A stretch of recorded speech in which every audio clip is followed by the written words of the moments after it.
ओम शांति।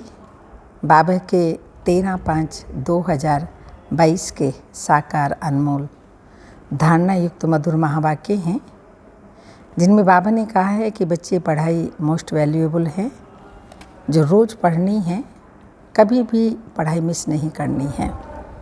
साथ साथ बाबा ने कहा कि मैं आया हूँ, आकर के मैंने रुद्र ज्ञान यज्ञ रचाए हैं। इस यज्ञ की संभाल करने वाले तुम ब्राह्मण हो, तुम ही इसकी संभाल करनी है। बाप का मददगार संगम युग पर बन कर के स्वर्ग की स्थापना के निमित्त जो बने हैं, वो स्वर्ग की स्थापना करनी है। सुनते हैं, मीठे बच्चे, बाप ने रुद्र ज्ञान यज्ञ रचाए हैं, तुम ब्राह्मण इस यज्ञ की संभाल करने वाले हो, इसलिए तुम्हें पवित्र जरूर रहना है। पवित्र ब्राह्मण ही यज्ञ की संभाल कर सकते हैं। और सबसे बड़ी मदद हमारी शिव बाबा को पवित्रता की है। हम स्वयं पवित्र रहते हैं, औरों को भी पवित्र बनाते हैं। स्वर्ग की दुनिया में पवित्रता की ही मदद शिव बाबा को चाहिए। क्वेश्चन है, अंत समय में बाप किन बच्चों को सहायता देते हैं? आंसर है, जो अच्छी रीति सर्विस करते हैं, उन्हें अंत में जब बहुत आफतें आएंगी, उस समय सहायता मिलेगी। ज़रूर जो बाप के मददगार बने, बाप उन्हें मदद करेंगे। दूसरा क्वेश्चन, वंडरफुल मुखड़ा कौन सा है? उसका यादगार किस रूप में है? आंसर है, शिव बाबा जी से अपना मुखड़ा नहीं, वह जब इस मुखड़े का आधार लेते हैं तो यह हो जाता है वंडरफुल मुखड़ा। इसलिए तुम बच्चे सन्मुख मुखड़ा देखने के लिए आते हो। इसका यादगार रुंड माला में मुखड़ा दिखाते हैं, छोटे छोटे मुख दिखाते हैं, उसको रुंड माला कहते हैं। तो शिव बाबा इनके तन में आया, ब्रह्मा बाबा के, तो ये वंडरफुल मुखड़ा है, जिसका यादगार भक्ति मार्ग में रुंड माला में दिखाया जाता है। गीत है, कितना मीठा कितना प्यारा शिव भोला भगवान। ओम शांति। बेहद का बाप कहते हैं, मैं एक ही बार 5000 वर्ष बाद बच्चों का मुखड़ा देखता हूँ। बाप को अपना मुखड़ा तो है ही नहीं। शिव बाबा भी पुराने शरीर का लोन लेते हैं, तो तुम बाप दादा दोनों का मुखड़ा देखते हो। तब कहते हैं बाप दादा का याद प्यार स्वीकार हो। अब रुंडमाला बच्चों ने देखी है, उनमें मुखड़ा दिखाते हैं। रुंडमाला बनाई जाती है तो शिव बाबा का भी ऐसे मुखड़ा देखेंगे। यह कोई को पता नहीं है कि शिव बाबा भी आकर शरीर का लोन लेते हैं। शिव बाबा इस ब्रह्मा मुख से बोलते हैं, तो यह उनका मुख हो गया ना।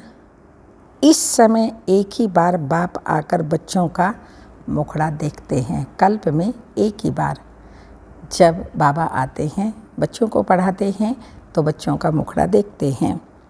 बच्चे जानते हैं शिव बाबा ने ये मुखड़ा किराए पर लोन लिया हुआ है। ऐसे बाप को अपना मकान किराए पर देने से कितना फ़ायदा होता है।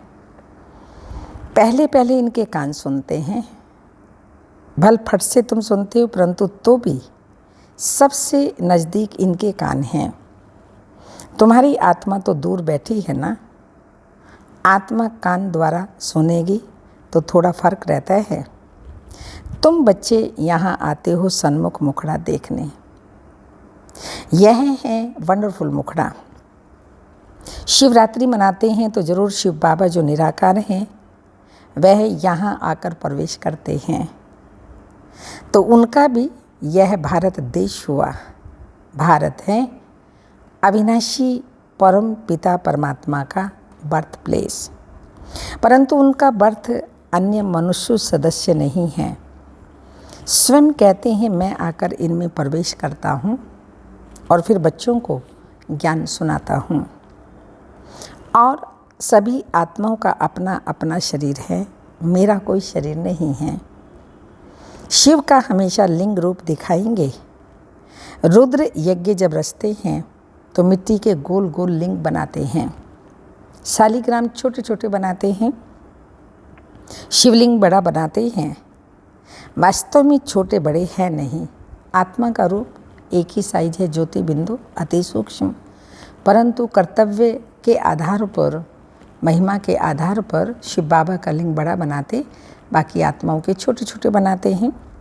तो सिर्फ दिखाने के लिए कि वह बाप है और वो बच्चे हैं। अंतर भी मालूम होना चाहिए बाप और बच्चों का, इसलिए भी बड़ा दिखाते हैं।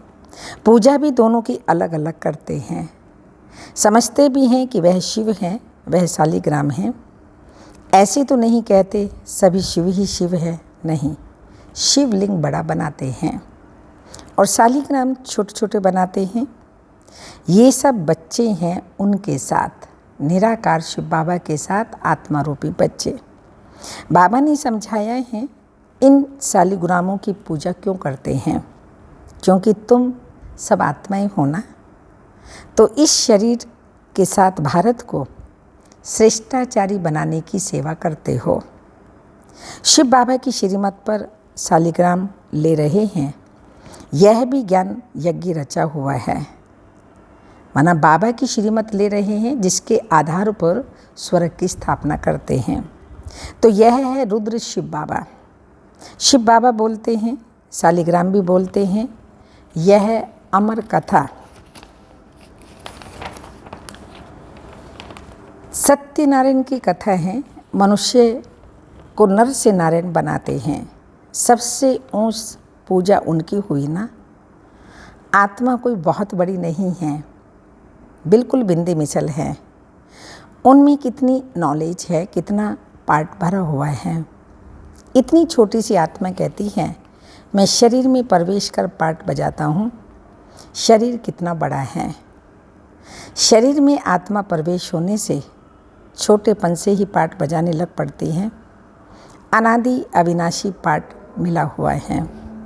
शरीर तो जड़ है।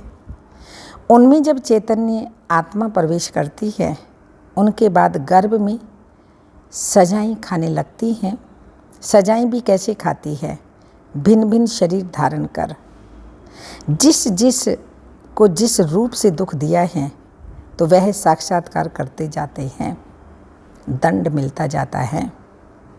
त्राही त्राही करते हैं, इसलिए गर्भ जेल कहते हैं। ड्रामा कैसे अच्छा बना हुआ कैसे अच्छा बना हुआ है। कितना पार्ट बजाते हैं। आत्मा अंजाम करती है, मीन्स वायदा करती है मैं कभी पाप नहीं करूँगी। इतनी छोटी आत्मा को कितना अविनाशी पार्ट मिला हुआ है। 84 जन्मों का पार्ट बजाकर फिर रिपीट करते हैं। वंडर है ना। ये बाप बैठ समझाते हैं, बच्चे भी समझते हैं। यह तो यथार्थ बात है। इतनी छोटी बिंदी में कितना पार्ट है। आत्मा का बहुतों को साक्षात्कार होता है।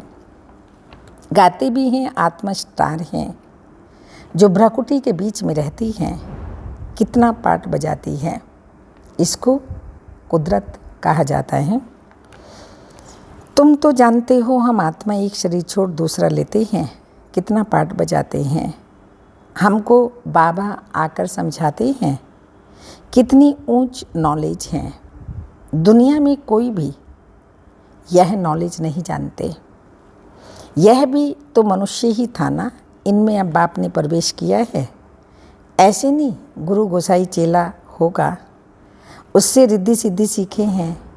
कोई कोई समझते हैं गुरु का वरदान अथवा गुरु की शक्ति मिली हुई है। यह तो बातें ही न्यारी है।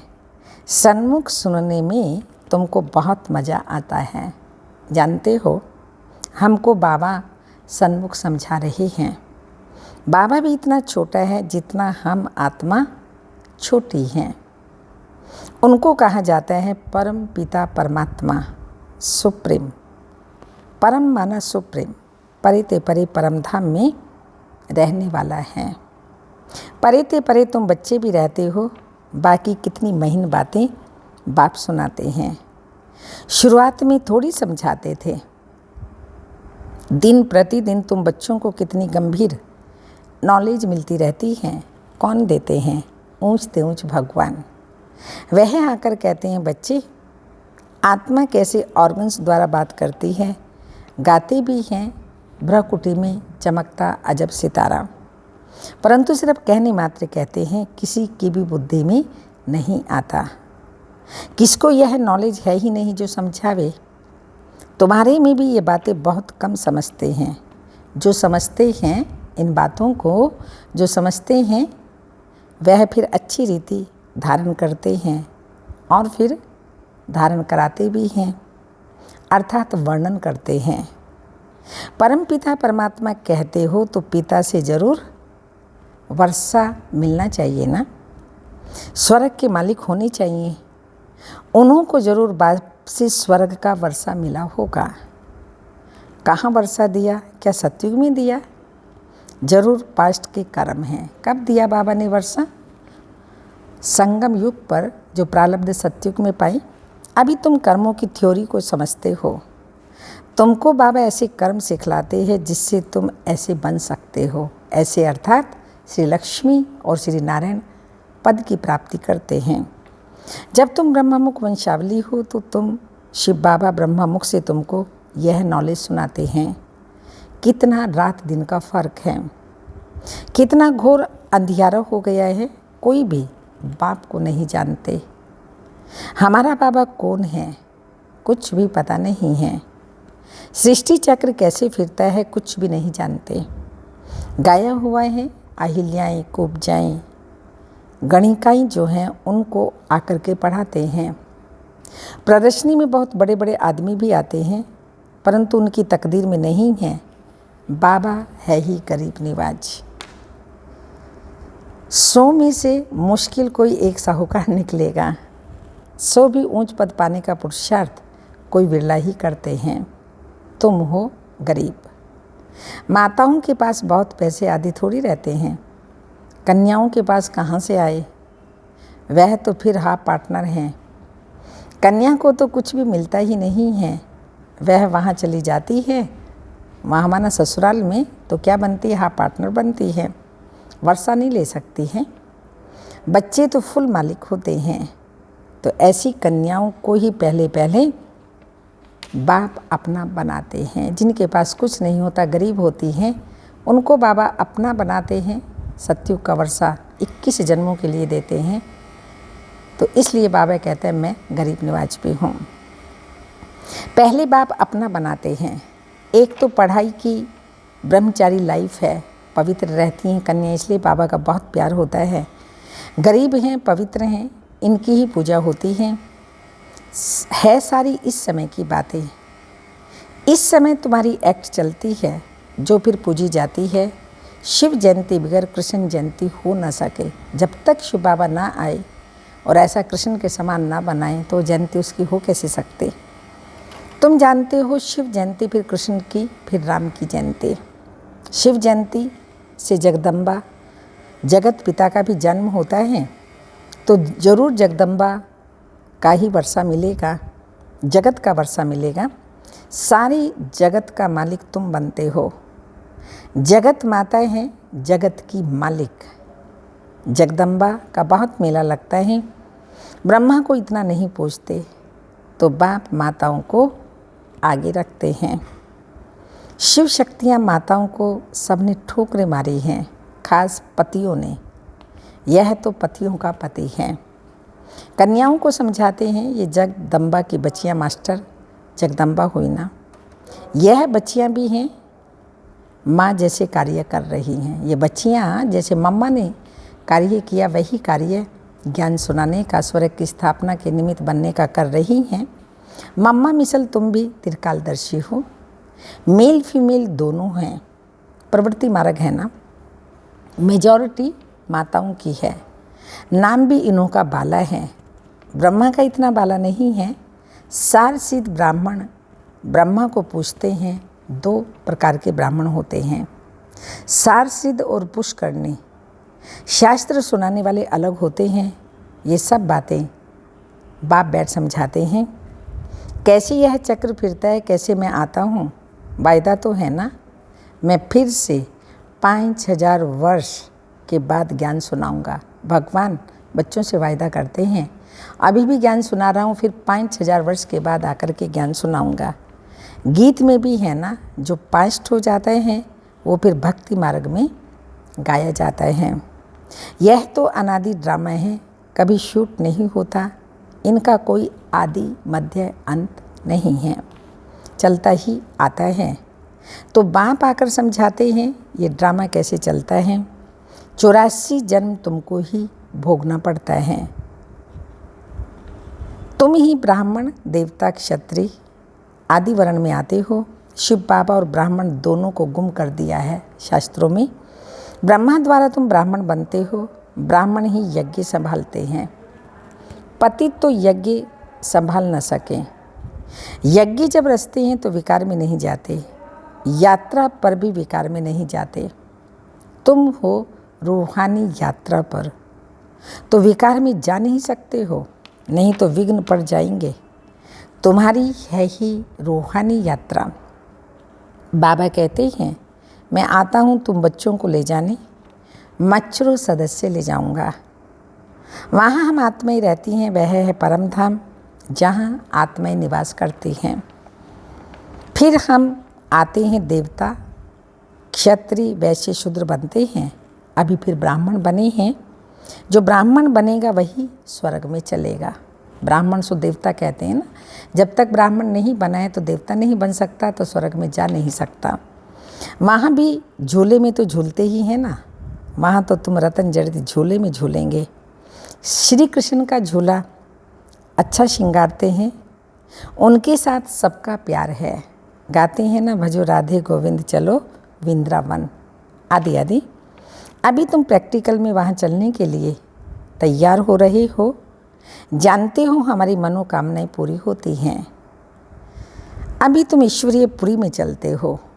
ईश्वरीय पुरी माना परम धाम, निर्वाण धाम, शांति धाम।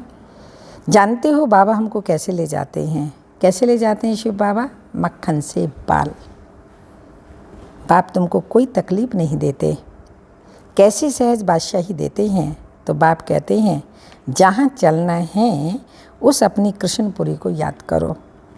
पहले पहले ज़रूर बाबा हमको घर ले जाएगा, फिर वहाँ से भेज देंगे स्वर्ग में। अभी तुम श्री कृष्णपुरी में जा रहे हो वाया शांति धाम, जैसे वाया दिल्ली जाना होता है ना। अब समझते हो, वापस जाते हैं, फिर आएंगे कृष्णपुरी में। हम श्रीमत पर चल रहे हैं। बाप को याद करना है और पवित्र बनना है। यात्रा पर हमेशा पवित्र रहते हैं। पढ़ाई भी ब्रह्मचर्य में ही पढ़ते हैं। पवित्रता जरूर चाहिए। बाप फिर भी बच्चों को पुरुषार्थ कराते हैं। इस समय का पुरुषार्थ तुम्हारा कल्प कल्प का बन जाएगा। पुरुषार्थ तो करना चाहिए ना। ये स्कूल है बहुत बड़ा, तो ज़रूर पढ़ना चाहिए। भगवान खुद पढ़ाते हैं, तो एक दिन भी मिस नहीं करना चाहिए। मोस्ट वैल्यूएबल पढ़ाई है। ये बाबा कभी भी मिस नहीं करेगा। कौन बाबा? ब्रह्मा बाबा कभी मिस नहीं करता। शिव बाबा भी पढ़ाई पढ़ाना कभी मिस नहीं करता। तो हमें क्यों करनी चाहिए? हम भी नहीं कर सकते हैं।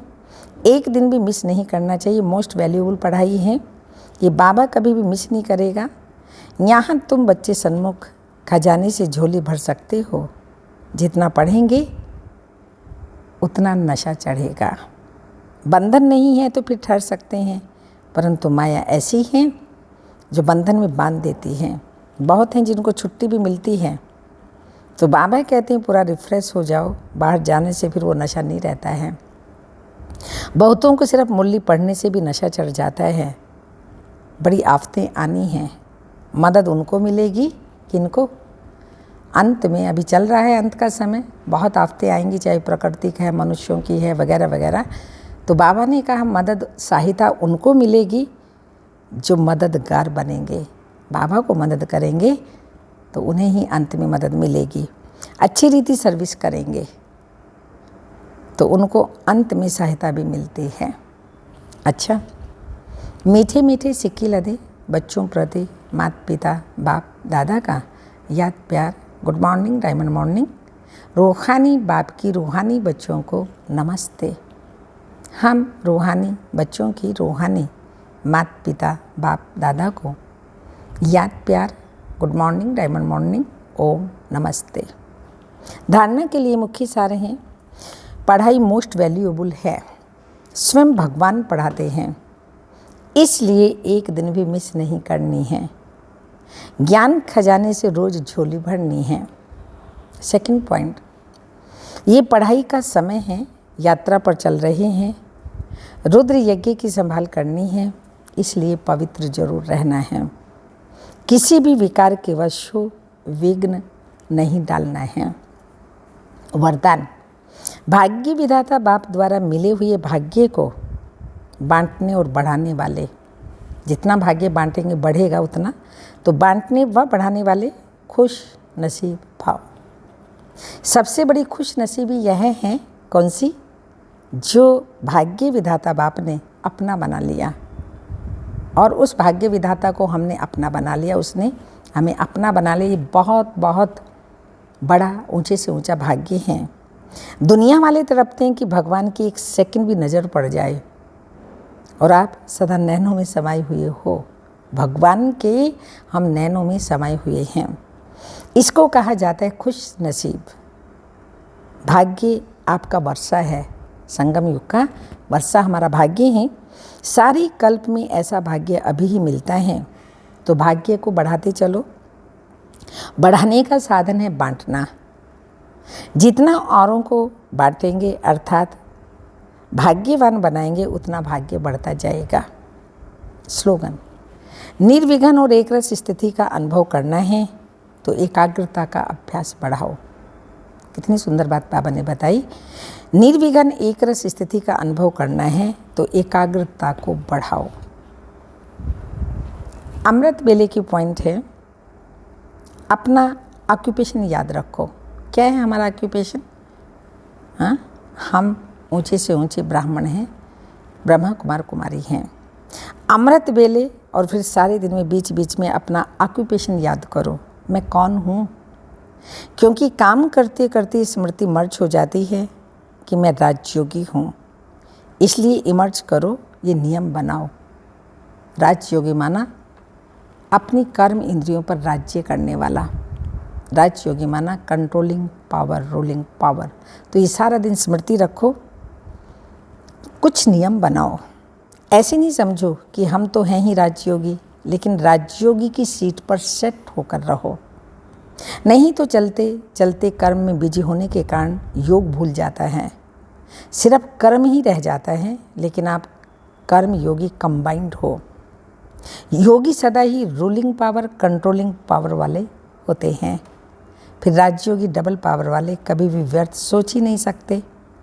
तो अभी कभी नहीं कहना, सोचना भी नहीं कि राजयोगी वेस्ट कर सकते हैं।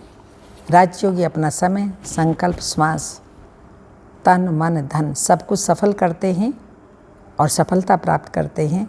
तो बाबा ने ये स्मृति दिलाई, अमृत वेले से रात तक ये स्मृति रखो, मैं राजयोगी हूँ। ओम शांति।